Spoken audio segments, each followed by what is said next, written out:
The Christian Church takes shape.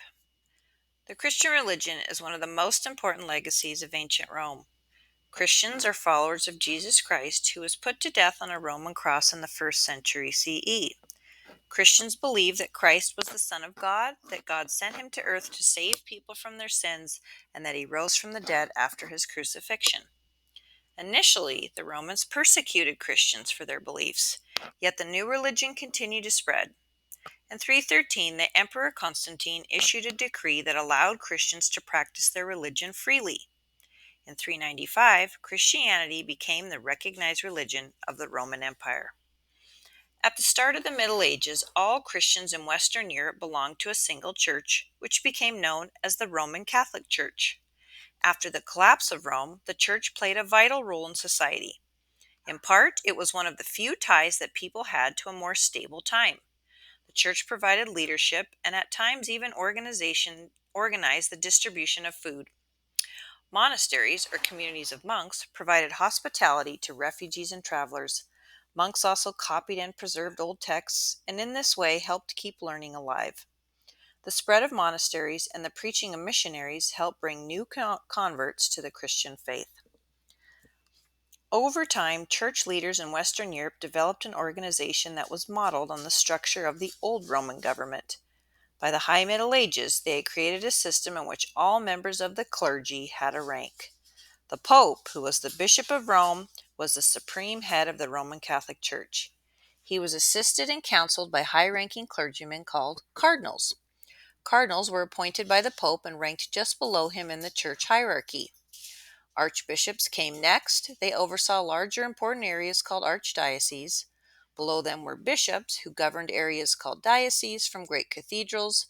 Within each diocese, local communities called parishes were served by priests. Each parish had its own church building. During the Middle Ages, the church acquired great economic power. By the year 1050, it was the largest landholder in Europe. Some land came in the form of gifts from monarchs and wealthy lords. Some land was taken by force.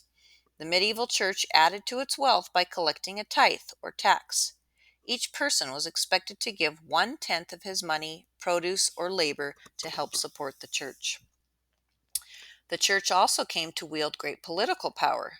Latin, the language of the church, was the only common language in Europe.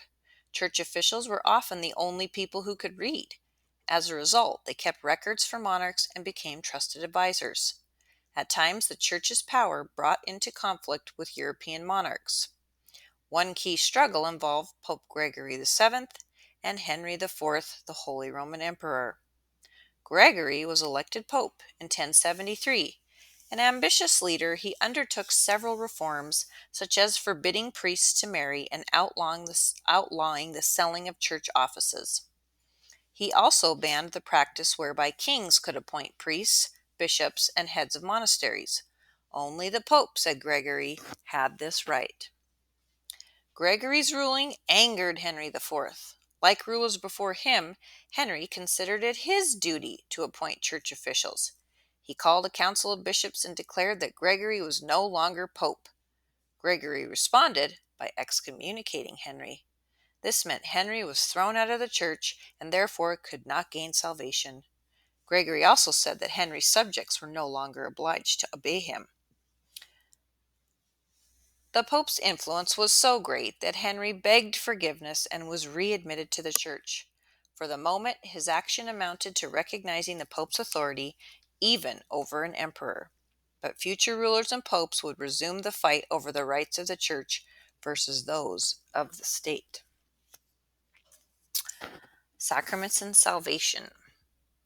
Most people in medieval Europe believed in God and an afterlife in which the soul lives on after the body's death.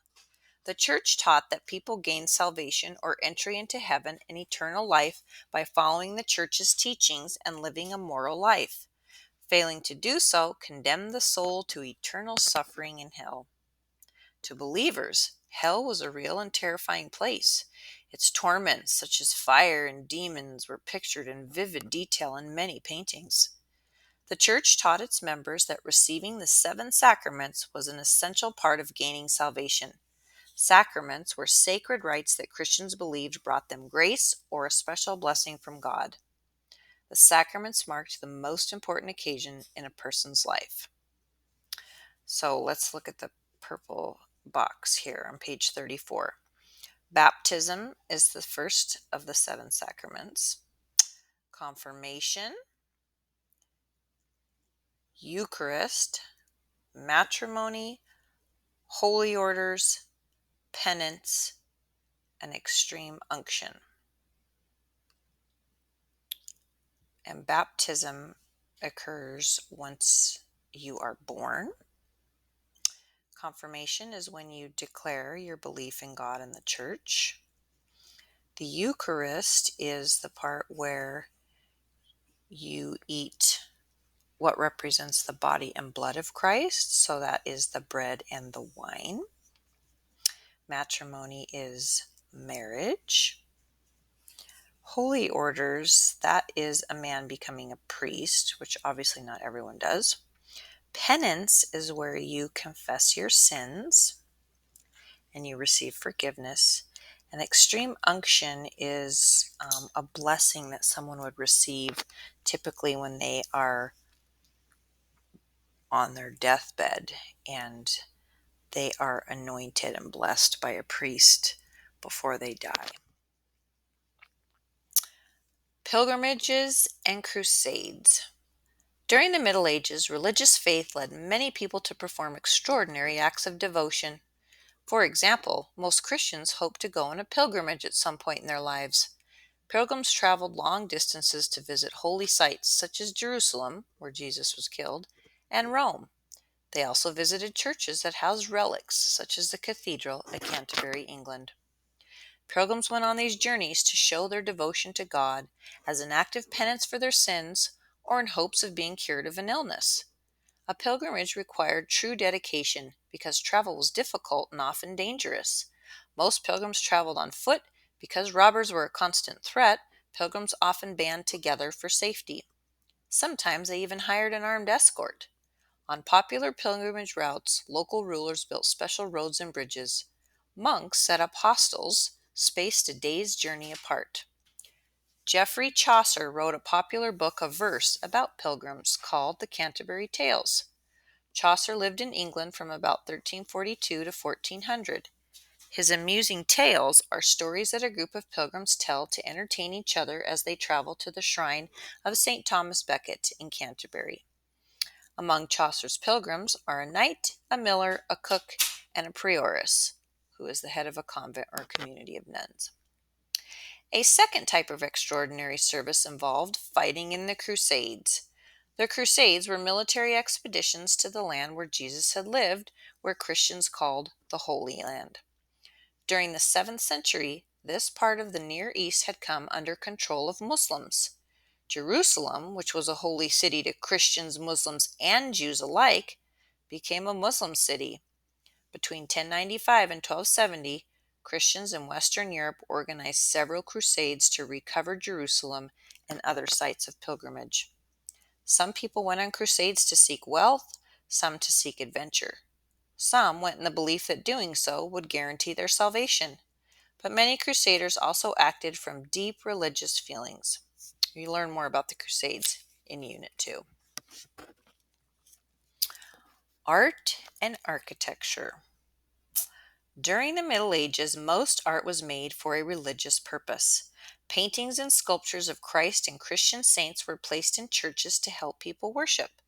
Since most people did not know how to read, art helped tell the story of Christ's life in a way everyone could understand. Medieval art and architecture found their most glorious expressions in cathedrals, the large churches headed by bishops.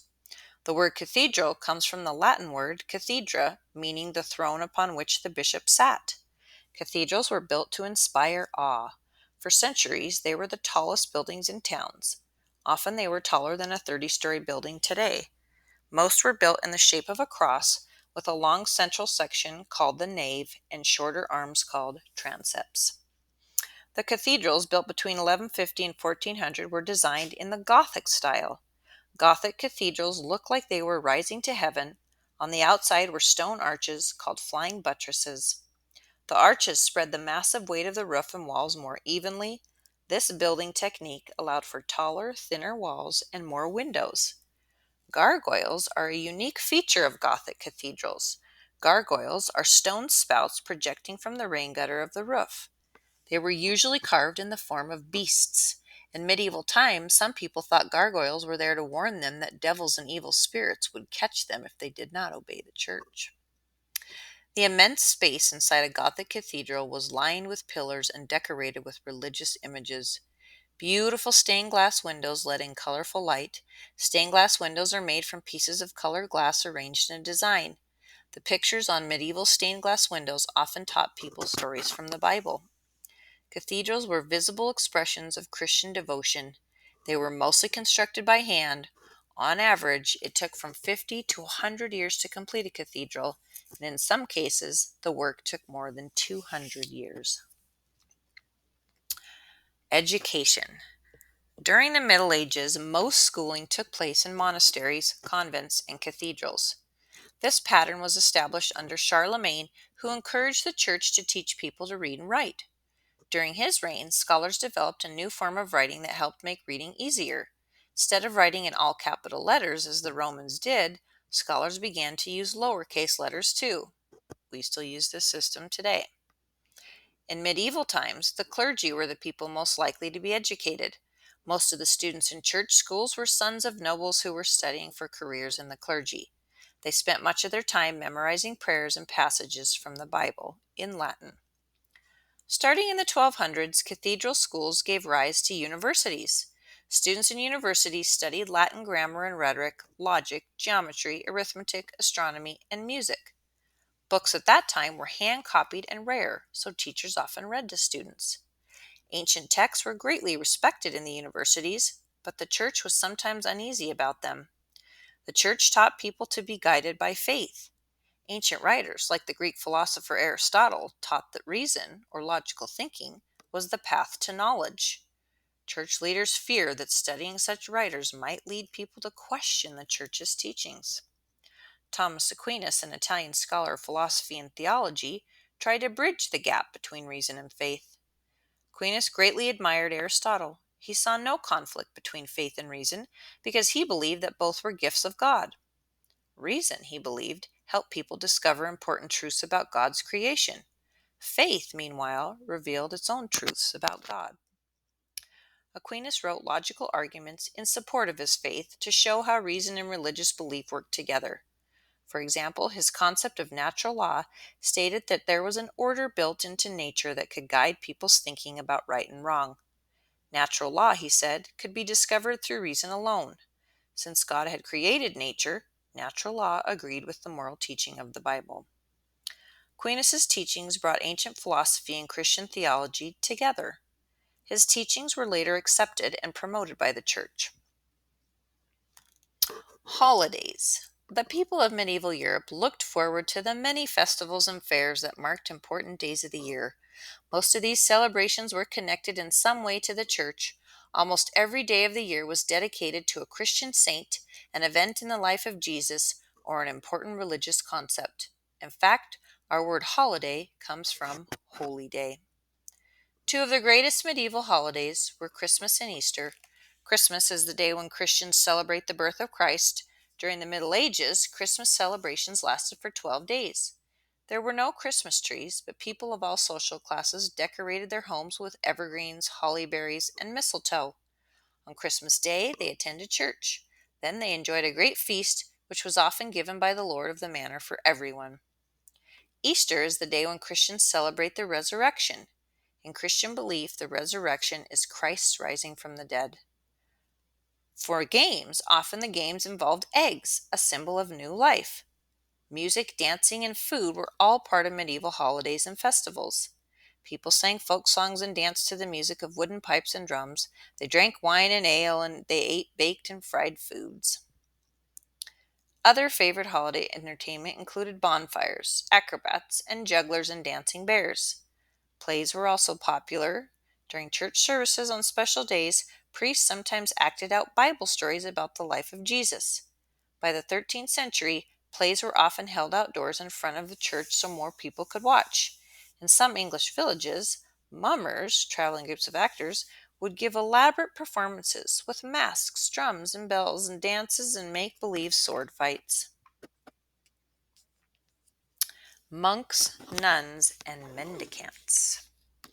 Religion was important to all Christians in the Middle Ages. Some men and women, however, solemnly promised to devote their lives to God and the Church. Monks were men who joined monasteries, communities devoted to prayer and service to fellow Christians. This way of life is called monasticism. Men became monks for many reasons. Some were seeking refuge from war, sickness, or sinfulness. Some came to study. Some were attracted by a quiet life of prayer and service. The man who developed the monastic way of life in Western Europe was Saint Benedict. In the 6th century, he founded a monastery in Italy.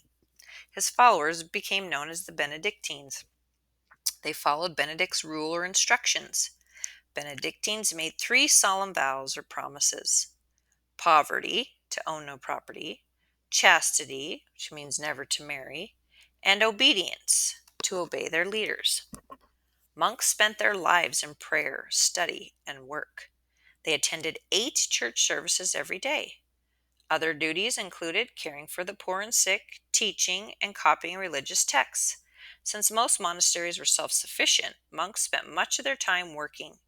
They farmed their land, tended their gardens, raised livestock, and sewed clothing. Most monasteries were laid out around a cloister, a covered walkway surrounding an open square. On the north side was the church. On the south side were the kitchen and dining hall. On the third side was the dormitory or sleeping quarters. Monks slept in small cells, often on beds of wood. The library writing room, called the scriptorium, was on the fourth side of the cloister. Here the monks copied books by hand and created beautiful illuminated manuscripts. By copying rare documents, monks kept knowledge of the past alive. Much of what we know today about both the Middle Ages and ancient times comes from their work. Monastic life was one of the few opportunities open to medieval women who did not wish to marry. Women who became nuns lived in convents, also called nunneries. These communities were run in the same way as monasteries. Nuns did many of the same types of work that monks performed. Many nuns became important reformers and thinkers. For example, Hildegard of Germany founded a convent and wrote many letters to popes and other church officials. She also wrote books in which she criticized some of the practices of the church. Both monks and nuns joined religious orders. Each order had its own distinctive rules and forms of service. The Benedictines were one such group.